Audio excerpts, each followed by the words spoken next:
Assim escreveu o destino. Um conto de Benedito Braz Megali. Era manhã de junho, as ruas estavam desertas, e os paralelepípedos gelados e enfumaçados eram soberanos nas íngremes ruas de Ouro Fino, cidadezinha aconchegante do sul de Minas Gerais. Teodoro Azuaga não era o único que olhava.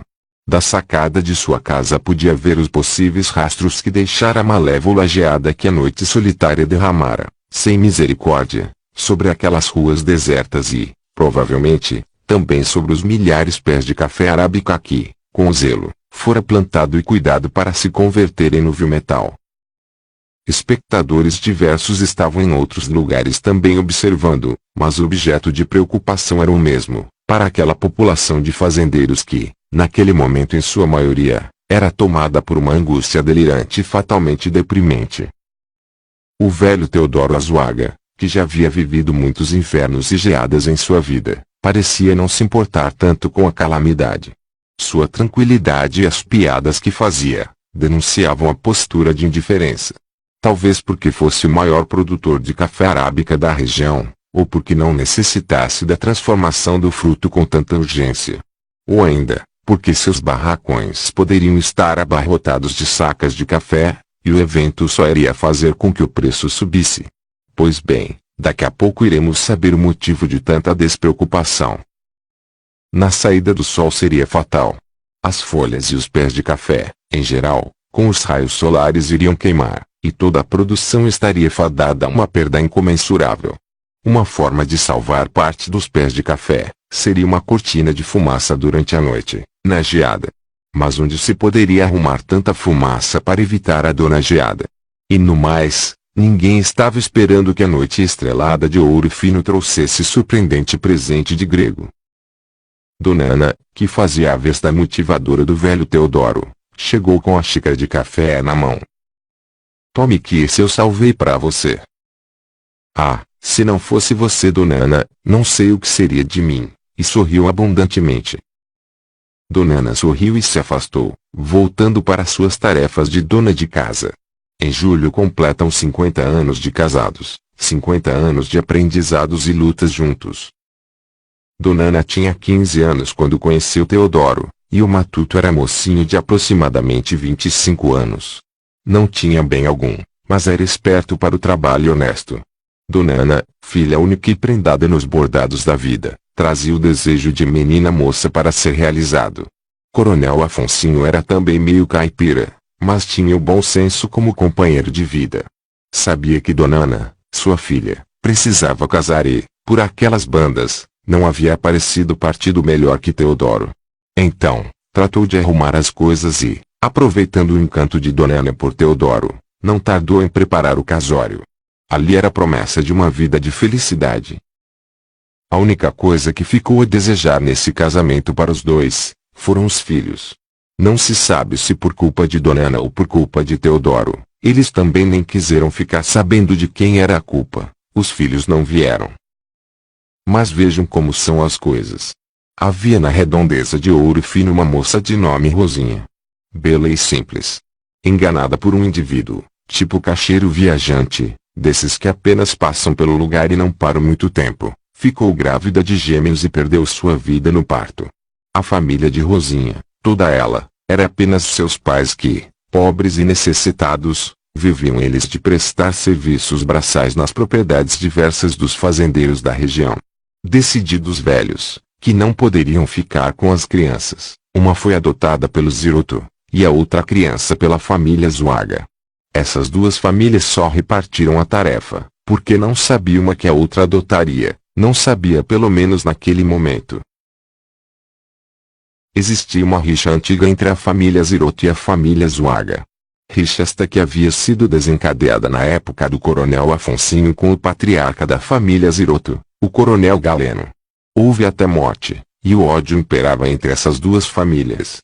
Teodoro Azuaga havia herdado as terras e as riquezas do coronel Afonsinho, mas também herdou o ódio e a rivalidade da família Ziroto. Quando uma família ficou sabendo que a outra havia adotado o irmão da criança que estava com ela, a família só não desistiu porque já era tarde. Alguns meses se passaram, E o amor já havia invadido, entranhando em seus corações.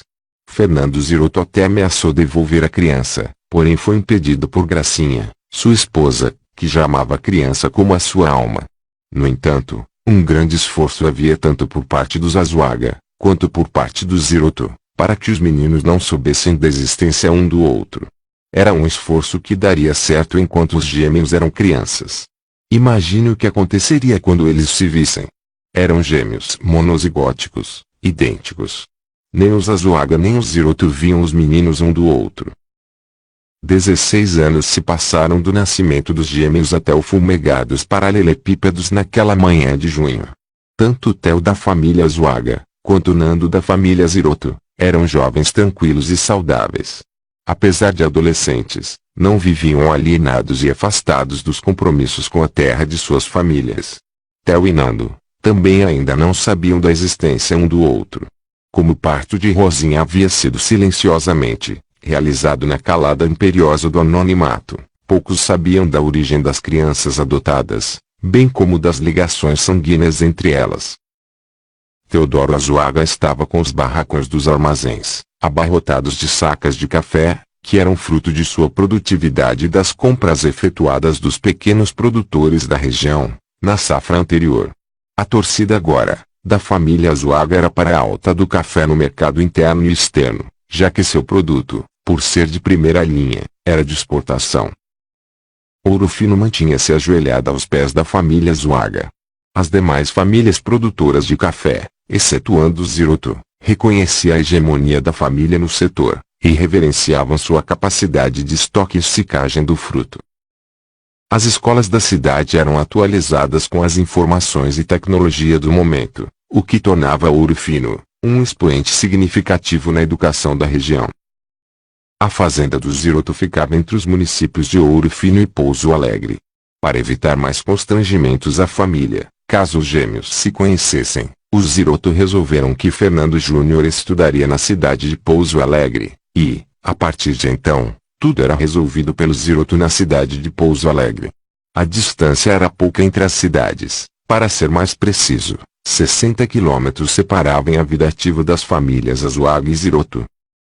As coincidências eram muitas entre o que acontecia com Theo e Nando. Os dois eram, em suas respectivas escolas e cidades, os melhores alunos da sala. A brilhante inteligência de Nando havia rendido a ele a medalha de ouro no campeonato de matemática do estado.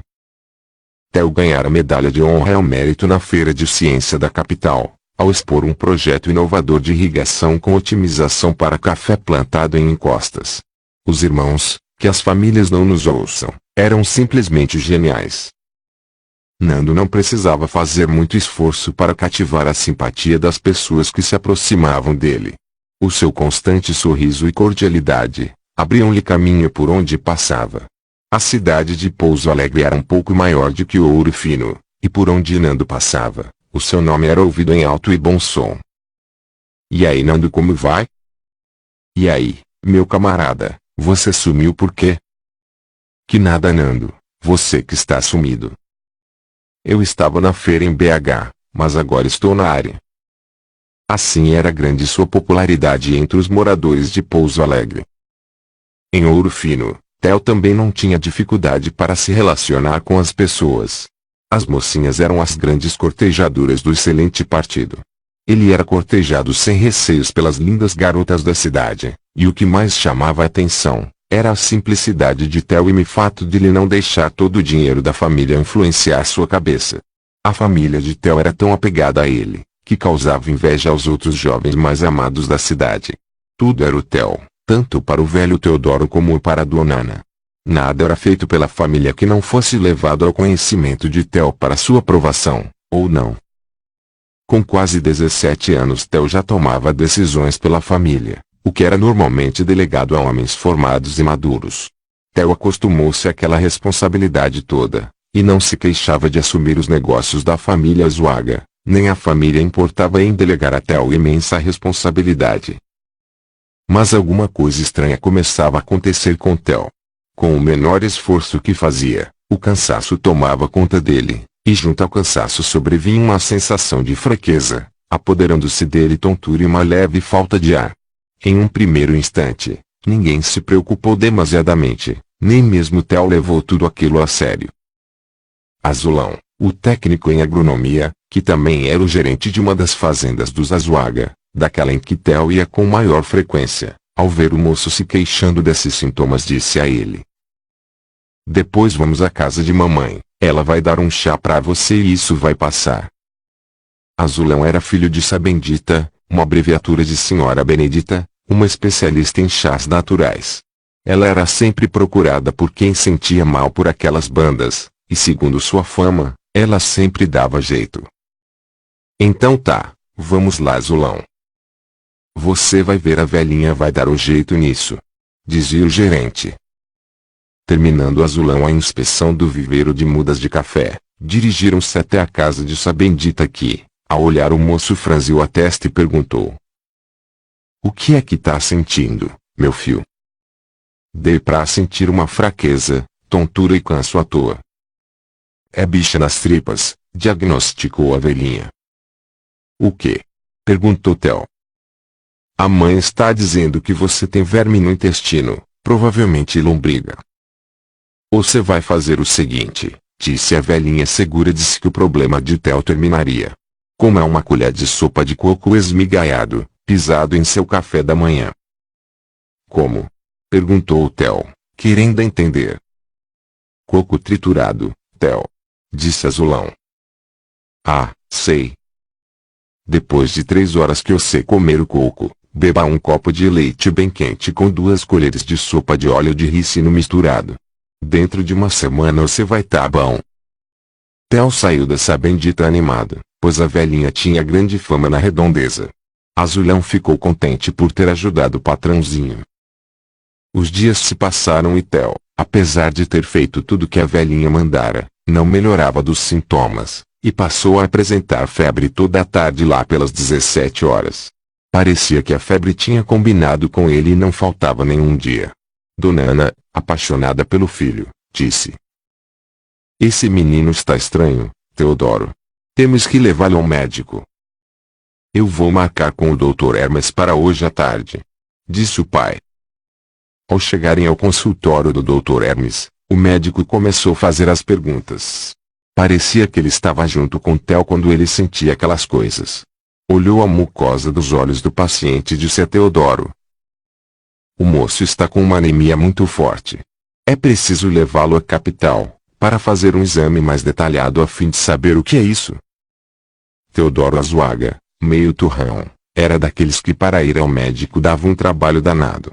Mas agora se tratava do pequeno Theo, como, com carinho, Teodoro chamava a riqueza da família, e ele não podia deixar que nada de mal acontecesse ao menino. Dona Ana queria ir imediatamente a Belo Horizonte. Theo, acalmando a mãe, disse: "Calma, mãe, vamos nos preparar e partimos amanhã. Fique calma, vai dar tudo certo."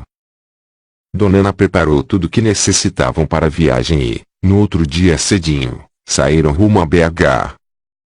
Enquanto isso, em Pouso Alegre, Nando, que gozava de prestígio em sua escola, era assediado por professores e colegas devido à exaltada medalha de ouro recebida na Olimpíada de Matemática. Zé Neto, professor de matemática de Nando, sem que percebesse, esticava seu pescoço levantando sua cabeça, como se a responsabilidade do sucesso de Nando fosse só sua. Os colegas de magistério de Zé Neto, como quem não duvida da intensa responsabilidade do professor, parabenizavam-no botando, sem querer, lenha na fogueira. O fato é que Pouso Alegre estava orgulhosa do filho que agora era tido como um dos mais ilustres. O comentário invadia as rodas e grupos de pessoas que paravam para comentar sobre o orgulho pouso-alegrense. No noticiário nacional, a notícia esperada, de que, tanto o café arábica como o café Conilon haviam tido uma alta de quase 13%. Teodoro Azuaga, preocupado com o problema de Theo, provavelmente, não estava sabendo dessa notícia que, para ele, era excelente. Fernando Ziroto, que não era assim tão abastecido como o Teodoro Azuaga, não tinha motivo para comemorar. Restava a família Ziroto, a torcida para que a perda do café não fosse assim tão devastadora, e também para que no próximo ano, a safra tivesse mais sorte e pudesse compensar o prejuízo daquele ano. Em BH, como Theo havia sido encaminhado pelo médico de Ouro Fino a um hematologista, especialista que trata das doenças do sangue, ali havia feito todos os procedimentos necessários solicitado, e ficara em BH, aguardando os resultados dos exames. Naquele momento, Theo estava na sala de espera do consultório para ser chamado pelo hematologista, a fim de saber de seus resultados, e a secretária anunciou: Sr. Teodoro Azuaga Júnior. A secretária abriu a porta, e a família entrou para ouvir do doutor o diagnóstico dos problemas de Theo. Sr. Teodoro Júnior. Pois não, doutor. Sente-se, por favor. Teodoro e Dona Ana, apreensivos, não paravam quietos e manifestavam em suas expressões faciais angústia, de um sentimento premonitório, de que algo ruim estava para ser anunciado. Bem, Sr. Teodoro, o senhor está com um quadro de leucemia mieloide aguda. O que é isso, doutor? Perguntou Dona Ana já quase que chorando. É uma doença que resulta na diminuição de células sanguíneas normais, e ocorre quando as células de leucemia assumem o lugar das células normais da medula óssea. Daí surgem todos os sintomas que o senhor está sentindo. O senhor vai passar um remédio para ele tomar, doutor? Perguntou Dona Ana, na ânsia de eliminar, ali mesmo, o problema apresentado pelo médico. Não é bem assim que funciona, senhora. O médico explicou para a família que Theo estava com câncer, e que precisava de um tratamento quimioterápico e, depois, caso fosse necessário, um transplante da medula óssea. Nós precisamos arranjar um doador de medula para ele, se for necessário. Quantos irmãos ele tem? O pai tomou a frente o mais depressa possível, dizendo: Nenhum, doutor, ele não tem nenhum irmão. O médico explicou a vantagem de se ter irmãos nesta situação e, para deixar bem claro, explicou a dificuldade para se achar um doador compatível e disse como que por instinto. Quando o portador desse tipo de câncer tem um irmão gêmeo idêntico, a coisa fica mais fácil. É o que chamamos de transplante singênico. Neste caso, o paciente certamente tem um doador compatível possuidor de características genéticas idênticas a ele. Dona Ana não aguentou a dor que estava sentindo ao pensar que Theo poderia morrer e falou: Theo tem um irmão gêmeo idêntico a ele, doutor. Dona Ana, bradou o velho Teodoro para ela não revelar o segredo. Como, mãe? Eu tenho um irmão gêmeo. Sim, Theo, você tem um irmão gêmeo igualzinho a você, e ele mora em Pouso Alegre. Por que vocês nunca me disseram isso antes? O médico, que assistia a tudo sem nada a entender, súbito realçou a parte positiva de toda a confusão. Ótimo, a senhora deu-nos a melhor notícia que poderíamos ter tido nesta manhã, senhora Dona Ana.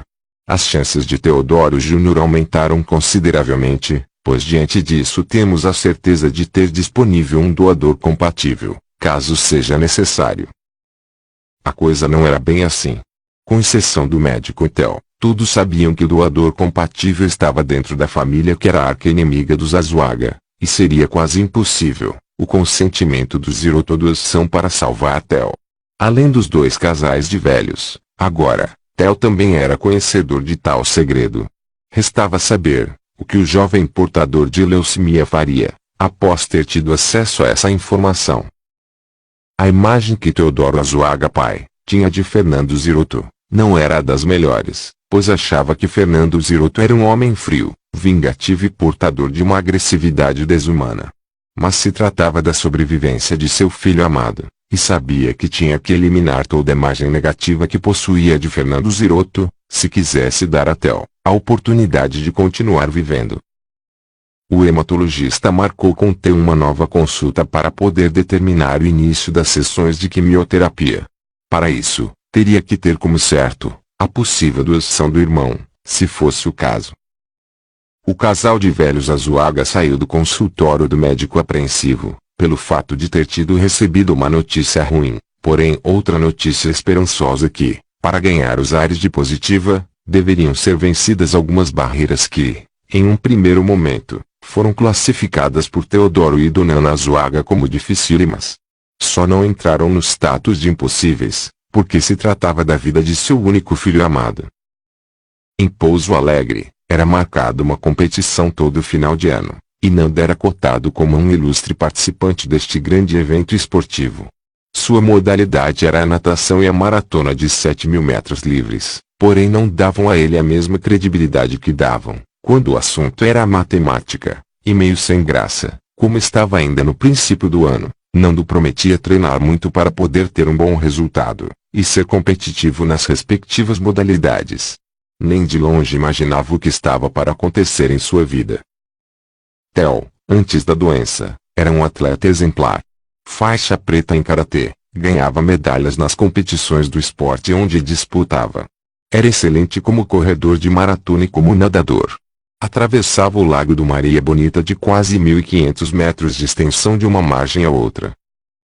Antes da doença, era hábito de Theo fazer essa travessia, toda manhã depois que tomava café.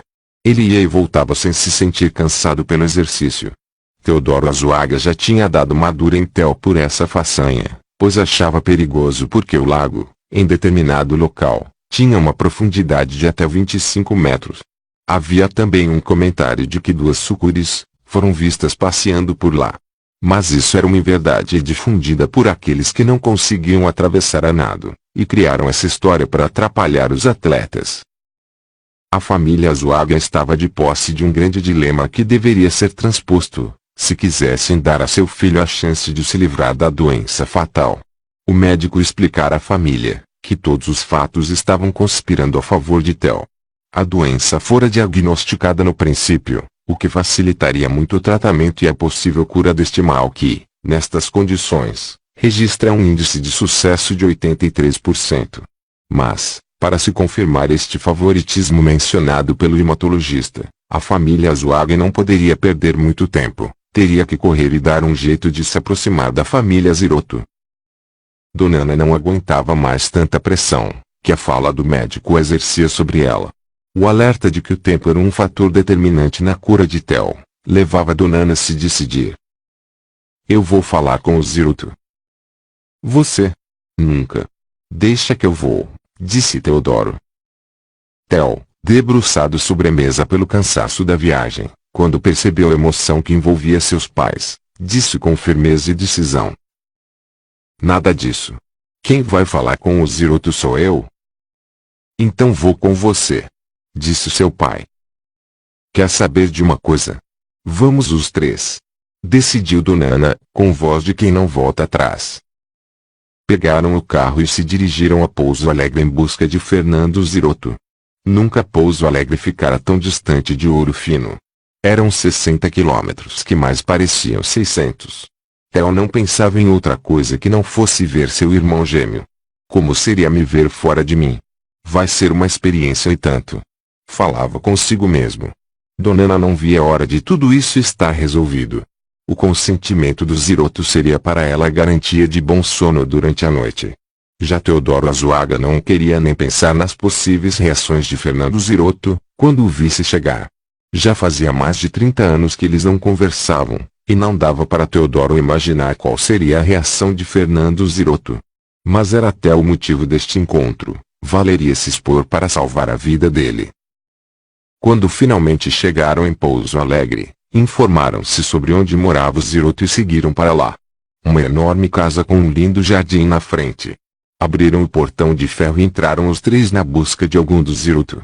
Subiram a escada e bateram a porta. A empregada Elisa veio abrir. Boa tarde, senhora. Boa tarde. O senhor Fernando e Dona Gracinha estão? Não, mas eles não demoram. Por que você não os atendeu, Nando? Perguntou Elisa, dirigindo-se a Theo como se estivesse dando uma bronca. Desculpe, senhora, mas eu não sei quem é Nando. Para de brincadeira, Nando. Eta menino brincalhão.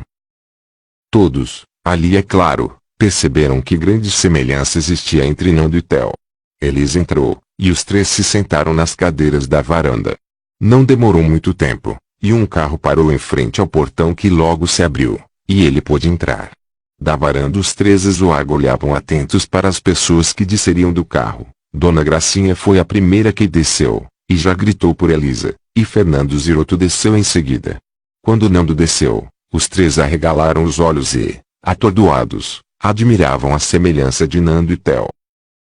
"Sou eu", disse Theo, olhando seu irmão descer do carro. Em pouco tempo, os Zirotos subiram a escada e deram de frente com os Azuaga em sua varanda. O espanto foi tão grande, que não houve tempo para reação negativa. Quando Nando viu Theo à frente, sentiu um desejo instintivo de abraçá-lo, e o mesmo sentiu Theo, mas se contiveram. Theo já sabia que se tratava de seu irmão gêmeo, mas Nando de nada sabia. Porém não deixara de perceber que ali estava alguém que era seu sósia. Fernando e Gracinha Ziroto também se sentiram comovidos pela semelhança dos moços, e como o tempo que não viam os Azuaga era muito longo, a expressão no rosto deles era de espanto, como se perguntassem: "O que vocês estão fazendo aqui?" Teodoro Azuaga, com uma expressão humilde e com a voz baixa e mansa, pediu desculpas e pediu o favor de ouvirem o que eles tinham para falar. Diante de tanta humildade mostrada pelo homem mais poderoso do café da região, os Ziroto não tiveram alternativa senão a de convidá-los a entrar. Theo e Nando se olhavam sem discrição, e se admiravam mutuamente em silêncio, e havia muitas interrogações em mente. Enquanto todos se acomodavam nas poltronas e sofás da grande sala da casa do Ziroto, Elisa entra para perguntar a Dona Gracinha o que ela faria para servir os hóspedes. Ao ver Theo e Nando juntos, quase caiu de costas, pensando no fora que havia dado há instantes. Teodoro pediu mais uma vez desculpas e começou a falar. "Acabamos de chegar de Belo Horizonte, onde levamos Theo para uma consulta com um hematologista. Ficamos fortemente abalados ao saber que Theo está com leucemia, certo tipo de câncer." À medida que ia descrevendo a razão de suas visitas ali, Fernando e Gracinha Ziroto, se tinham algum sentimento provocado pela visita dos Azuaga em sua casa, abandonaram de vez qualquer tipo de atitude agressiva, e se esforçaram para se condoerem da situação. A verdade é que o doutor hematologista nos deu grande esperança de salvarmos o nosso Theo. Ele disse que o fato de Theo ter um irmão gêmeo idêntico, já garante a compatibilidade para um transplante de medula, caso seja necessário. "Como é isso, senhor Teodoro?" perguntou Dona Gracinha, querendo saber os pormenores do transplante. Teodoro Azuaga explicou tudo, conforme o doutor de Belo Horizonte havia explicado para eles. Nando estava prestando atenção na conversa e, em determinado momento, tomou a palavra e disse: "É claro, não é, pai, se é para salvar a vida de meu irmão, por que motivo eu não faria isso?" "É claro, meu filho", respondeu Fernando Ziroto, concordando com a posição de seu filho amado. "Mas primeiro gostaria de saber mais detalhes sobre o fato de ter um irmão e de até hoje ninguém ter falado nada comigo." "Não foi só com você não, Nando. Eu só vim saber da sua existência ontem, na ocasião da consulta que fiz em Belo Horizonte." "Então chegou a hora, meu irmão, de sabermos toda a verdade." Não tinha alternativa. Os dois casais detentores de todo o segredo a respeito da vida de Theo e Nando, agora teriam que desnudar toda a verdade. Mas nem Theo e nem Nando estavam sentidos por seus pais terem escondido a verdade sobre eles. Parecia que o prazer de descobrirem um irmão gêmeo monozigótico estaria superando em prazer toda a dor de ter ignorado, até então, uma realidade que poderia ser considerada tão importante. Teodoro e Dona Azuaga e Fernando e Gracinha Ziroto, juntos, os dois casais começaram a contar toda a história da vida para seus filhos. Disseram mais, que o pai deles não havia tomado conhecimento de que Rosinha havia engravidado e, portanto, não se tratava de um abandono, mas sim da falta de conhecimento da gravidez. Seus avós, debilitados pelo duro trabalho braçal e pela idade avançada, haviam morrido 3 ou 4 anos após a adoção. Evitaram falar na rixa que existia entre as famílias Azuaga e Ziroto. Mas chegou o momento em que foi inevitável tocar no assunto. Nando perguntou: "Por que não nos contaram tudo isso antes?" Teodoro Azuaga tomou a palavra e chamou para si a responsabilidade, por estarem longe um do outro e de manterem esta indiferença. Quando Fernando Ziroto percebeu a nobre atitude de Teodoro Azuaga, não deixou que a culpa recaísse só sobre os Azuaga, e numa atitude nobre e humilde disse: não foi bem assim. Parte dessa culpa reside em minha ignorância, pois movido pelo preconceito, não deixei se aproximar da família Azuaga, que hoje constatamos ser uma excelente família. Pronto, diante desses gestos das famílias Azuaga e Ziroto, toda aquela distância promovida por rixas antigas estavam desfeitas. Theo, quando viu Nando se levantar e abrir os braços para ele, chorando de emoção, levantou e abraçou fortemente seu irmão. Havia chegado o momento do encontro, e quem poderia mudar algo que o destino escreveu? Diante das circunstâncias, não havia na sala quem não chorasse. Os Ziroto puseram-se no lugar dos Azuaga e pensaram, que se fosse com Nando o acontecido, com certeza, eles teriam feito a mesma coisa. Mas graças a Deus poderiam ajudar Theo nesta empreitada tão árdua e se alegravam por Nando estar saudável. Nando e Theo combinaram que guardariam o segredo desta descoberta ainda por um bom tempo, até que vissem a hora de revelar. E a alegria era tanta, que combinaram os 6 de fazerem um churrasco na casa dos Azuaga no final de semana. O médico de Belo Horizonte deveria ser avisado para que o retorno de Theo pudesse ser marcado o mais rápido possível. Dona Ana estava receosa de não conseguir dormir de tanta alegria. Teodoro viu quanto estava errado por formar em sua mente aquela imagem tão negativa do pai de Nando, e Fernando Ziroto estava por demais contente por ganhar mais uma família amiga, desta feita, ninguém mais que o rei do café da região. A alegria estava estampada no rosto de Theo e de Nando, nada, e ninguém poderia lhes roubar o direito de se alegrarem e comemorarem, algo que estava oculto e que agora havia sido revelado. Os Azuaga voltaram para Ouro Fino com o coração repleto de alegria. Dona Ana pegou o número do celular do hematologista para entrar em contato com ele o mais rápido possível. E foi isso que ela fez. Chegando em casa, ligou para o médico e contou as boas novas. Era quinta-feira, o final de semana estaria reservado para o churrasco comemorativo das famílias Azuaga e Ziroto. Então, o médico marcou para a segunda-feira seguinte, às 14 horas, a consulta de Theo. Nando não precisaria estar lá, mas ele fez questão de dizer que essa viagem com seu irmão ele não iria perder. Theo não se cabia de tanta alegria e orgulho que sentia de seu novo amigo, o irmão que desconhecia e havia aparecido. O domingo chegou, e Teodoro mandara Azulão levar a novilha cevada para sua casa, claro que morta e já separada em pedaços para pôr no freezer, e deixou um dos traseiros para dar a Fernando Ziroto. O fogo estava sobremaneira quente que o quarto de leitura foi colocado para não perder o calor da brasa.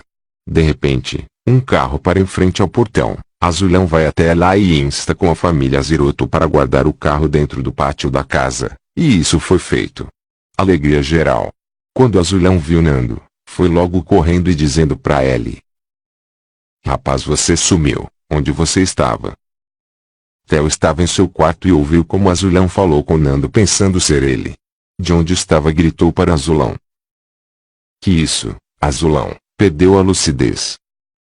Azulão, assustado, olhou para a janela, esfregou os olhos e disse: se você está aí, quem é que está aqui? Os dois irmãos riram e começaram a imaginar quanta confusão poderiam aprontar em Pouso Alegre e Ouro Fino com toda aquela semelhança. Apesar de toda a descontração das famílias, era preocupante a situação de Theo. O médico já havia tratado inúmeros casos de leucemia, e havia acenado com certo otimismo pelo fato de a doença de Theo ter sido diagnosticada no princípio. Porém o índice de cura para nessa situação apontava a marca de 83%. Queiramos admitir ou não, restava o fantasma de 17% assombrando a sorte de Theo. A ansiedade oriunda do receio tocava a todos que rodeavam Theo. Os risos, a forçada descontração, tinha como intenção primeira dissipar essa negra nuvem. Terminando o churrasco do domingo, Nando Ziroto combinou com Theo que iria à sua casa, em Pouso Alegre, buscar o que seria necessário para a viagem e voltaria para dormir ali na casa dos Azuaga. Seus pais concordaram que realmente seria mais prático para a saída de madrugada rumo a Belo Horizonte. Todos admitiam que o tempo, por motivo que todos sabiam, não se podia desperdiçar. Não demorou muito, Nando estava de volta. E as emoções, não resta a menor dúvida, estavam divididas, mas a alegria dessa nova descoberta era irradiante e sobrepujava em intensidade qualquer coisa que pudesse tentar destruir a contagiante felicidade. O otimismo era companheiro da alegria, por isso a esperança de ouvir uma boa notícia do hematologista de Belo Horizonte iria guiá-los nessa viagem. Apesar da idade, que não era pouca, de Teodoro e do Nana Azuaga, eles estavam muito animados, abraçavam-se e se acarinhavam, como se já estivessem abraçando a vitória. 400 quilômetros era a distância aproximada de Ouro Fino a Belo Horizonte, mas como diz o bom mineiro, era um tirinho de espingarda, com toda aquela boa expectativa e alegria contagiantes que todos estavam sentindo. Não eram ainda 5 horas da manhã, o café já estava tomado, o de jejum já feito e, então, partiram rumo ao que os irmãos chamavam de liberdade para viver. O sol já estava nascendo, e os irmãos Theo e Nando, que já haviam feito planos, estavam descobrindo hábitos e valores que cada um tinha armazenado ao longo da vida, estavam se conhecendo, e era incrível que havia mais semelhanças que diferenças. A criação dos irmãos em ambientes distintos não pode interferir no que Deus havia escrito na genética deles, e o amor entre os dois era algo que contagiava quem perto estava.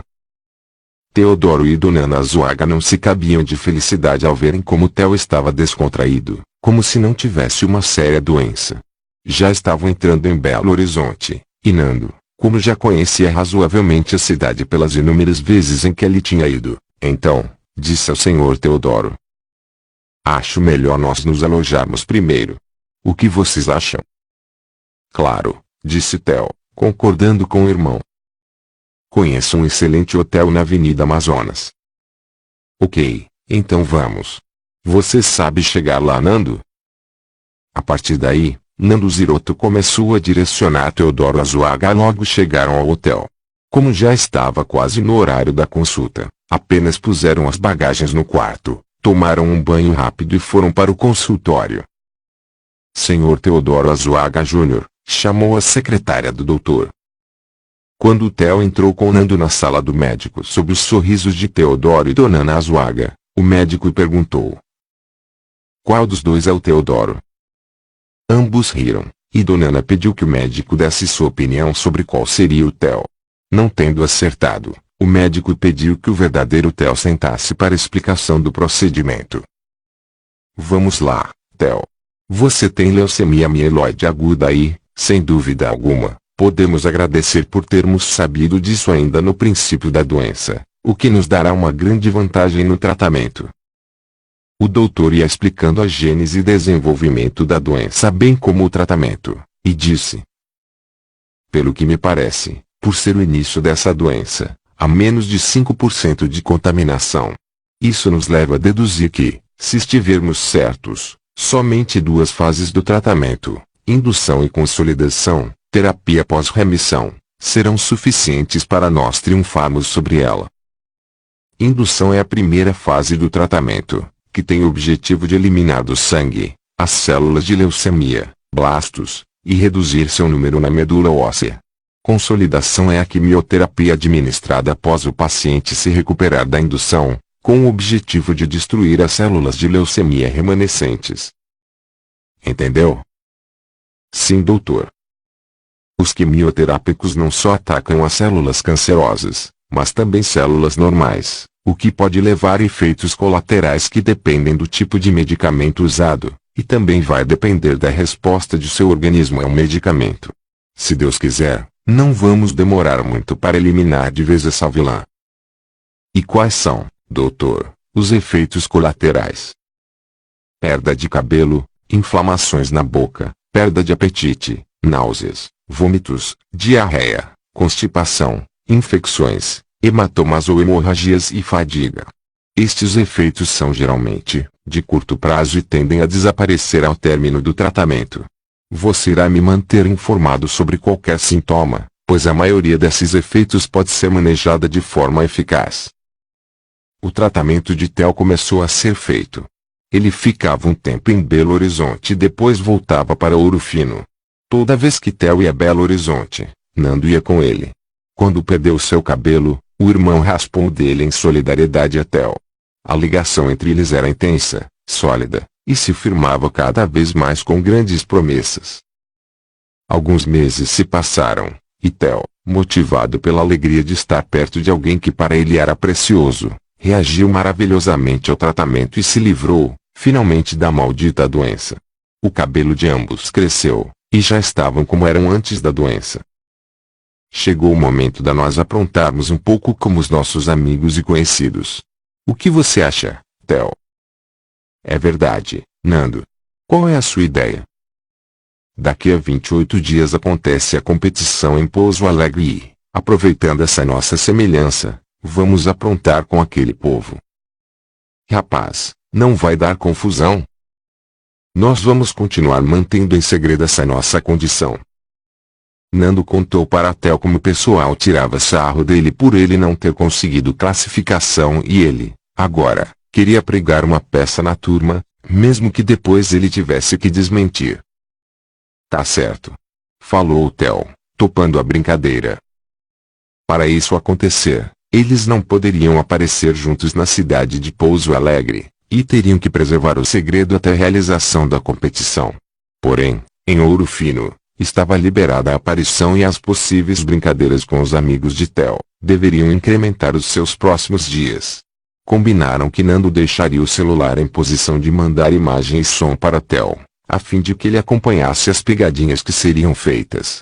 Ficou também combinado que Nando não deveria ceder em comportamento, para que Theo não tivesse depois que pagar o mico. Se Theo visse que alguma coisa estava saindo do controle, ele interromperia falando com o irmão ao telefone. Nando prometeu que zelaria pela reputação de Theo, e de maneira alguma o deixaria em dificuldades, caso ocorresse, e ele desmentiria no ato. Nando dirigiu o carro de Theo e parou no centro da cidade. Não demorou muito para os gritos começarem a acontecer. Theo, você sumiu, camarada. Por onde andou? Você que está sumido, amigão. Estamos aí na área.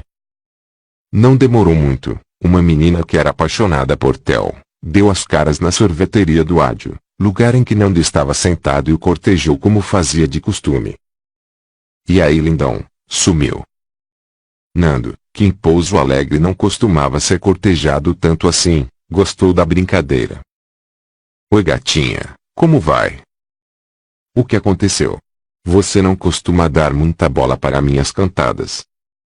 Sabe o que foi, gata? Eu percebi o quanto estava errado. Quando o Theo viu que Nando estava se entregando todo a Bárbara, a menina que ele sempre esnobou, ficou apavorada onde estava, e queria que Nando interrompesse aquela conversa. Mas também estava engraçado, e Theo estava rachando de rir. Como você gosta de ser chamada? Que isso, Theo, não vai falar pra mim que você esqueceu meu nome. Claro que não, só pensei que talvez você tivesse um apelido, ou gostasse de ser chamada por um nome especial. Bárbara. Pode me chamar de Bárbara mesmo. Você está estranho. Nunca conversou comigo desse jeito, hoje está muito simpático. Bárbara saiu para resolver o que tinha que resolver, e Nando quis saber de Theo como tinha se saído com ela. Theo, eu estava rachando de rir e pensando sobre o que vou fazer agora quando encontrar com esta pentelha. Nando até que havia gostado de Bárbara, só não podia fantasiar muito porque Bárbara pensava estar conversando com Theo. Aliás, diga-se de passagem, se ela já gostava de Theo com os desprezos que Theo lhe dava, o que seria agora que ele lhe havia dado mole? Aproveitando dessa semelhança, muitas coisas foram feitas em Ouro Fino, e os dois irmãos se divertiam muito, davam muitas risadas.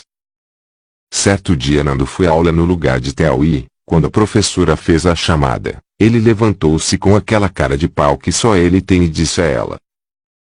Sabe o que é, professora? Theo ainda não chegou e pediu para que eu lhe dissesse que ele está vindo e que é para a senhora ter um pouco de paciência.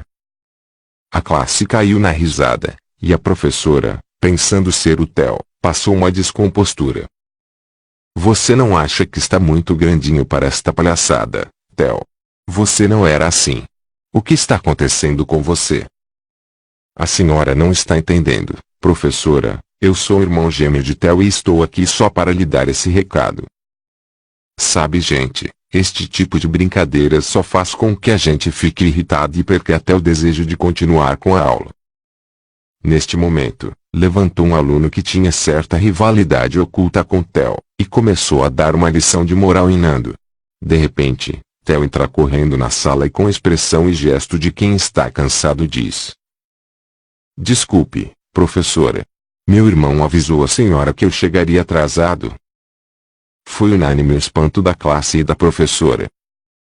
"Ah, desculpe-me," disse a professora Nando que, com aquela cara lavada, dizia: "Que nada, professora, isso acontece."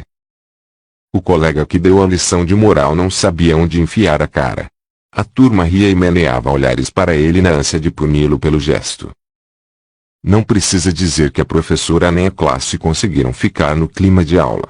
Era muita risada e admiração pela semelhança dos dois irmãos. Aquilo gerou comentário pelo resto do mês, na escola e na cidade. A essa altura dos acontecimentos, toda Ouro Fino já sabia da existência de Nando, de sua semelhança com Theo e queriam conhecê-lo. Agora faltava aprontarem em Pouso Alegre. Estavam há poucos dias da competição tão almejada em Pouso Alegre. Nando havia prometido para aqueles que lhe cobravam um desempenho físico tão bom quanto intelectual, que daria uma virada nisso. Ele nunca tinha conseguido uma boa classificação na disputa da natação e da maratona, as modalidades disputadas por ele. Mas agora seria diferente.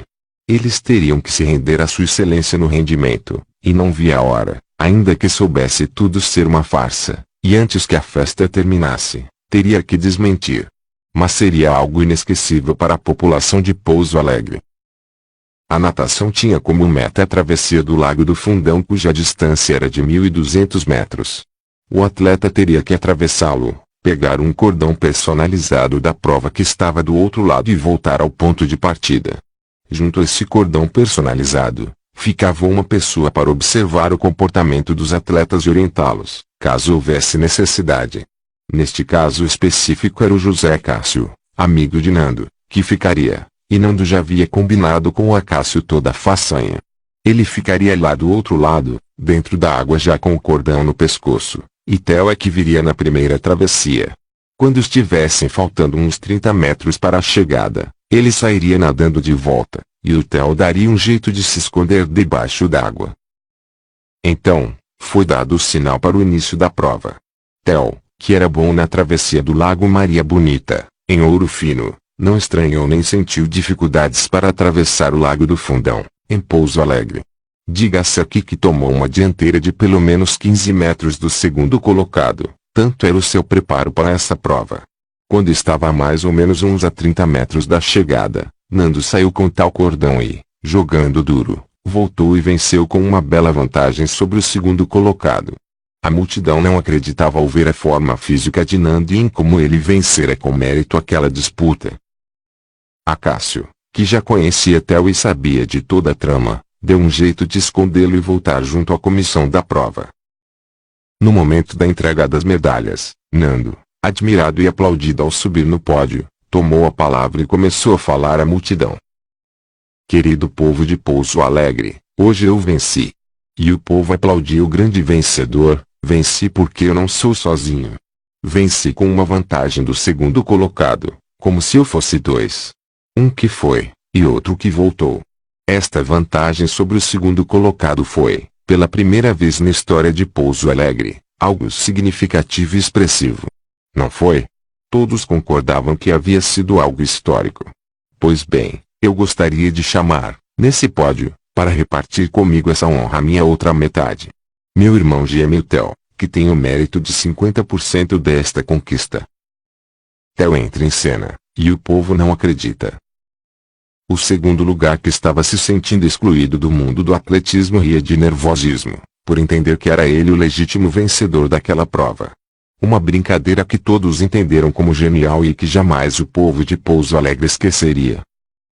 Os dois irmãos do que haviam sido separados ao nascerem e nem sabiam da existência um do outro, viveram o resto de suas vidas na cumplicidade de duas pessoas que, verdadeiramente, se respeitam e se amam, e jamais deixariam alguém ou alguma coisa a separá-los novamente. Theo resolveu que a riqueza que havia recebido de seus pais Teodoro e Dona Ana Azuaga, sozinho jamais saberia administrar, e intimou Nando a repartir com ele esta tarefa. Nando, que também era filho único de Fernando e Gracinha Ziroto, pôde unir a herança recebida ao império de seu irmão e, assim, se tornaram os homens mais influentes e poderosos de Ouro Fino, Pouso Alegre e toda a região. Ambos formaram família, tiveram filhos gêmeos e continuaram a viver muitas aventuras durante a vida nesta terra. Porque assim escreveu o destino. Fim. Assim escreveu o destino. Um conto de Benedito Braz Megali. Entre no site www.vitrinedelivros.com